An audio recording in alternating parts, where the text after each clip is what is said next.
سر اگر آپ نے زندگی میں کام کرنا ہے نا کوئی تو پھر باتیں سننا پڑیں گی، پھر تنقیدیں سننا پڑیں گی، پھر اعتراضات سننے پڑیں گے۔ اگر آپ کہتے ہیں جیسے امام شافعی رحمہ اللہ نے فرمایا کہ اگر تم چاہتے ہو کہ زندگی میں کام بھی کرو، دین کے لیے نشر و اشاعت بھی کرو اور تمہیں کوئی باتیں نہ کرے تو تم بیوقوف انسان ہو۔ اگر تم چاہتے ہو کہ تمہیں باتیں نہ کی جائیں،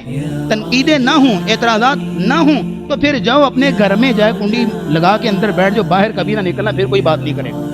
اگر باہر نکلنا ہے، لوگوں کو سمجھانا ہے، دعوت دینی ہے، توحید بتانی ہے، اگر لوگوں کو پردہ حیا یہ سب چیزیں سمجھانی ہیں، لوگوں کو صحابہ اور خلفائے راشدین کی عظمتیں سنانی ہیں، پھر تھوڑا بہت سننا بھی پڑے گا نا، پھر تنقیدیں بھی سننا پڑیں گی اور پھر اعتراضات بھی آئیں گے، سب کچھ آئے گا۔ اس لیے فرمایا کہ اگر تم ان ساری چیزوں کو سہ جاتے ہو، برداشت کر لیتے ہو، وَإِنَّ لَكَ لَأَجْرًا غَيْرَ مَمْنُونَ، تو تمہارے لیے اللہ کے ہاں اتنا اجر ہے کہ غیر ممنون، جس کا کوئی حساب ہی کوئی نہیں۔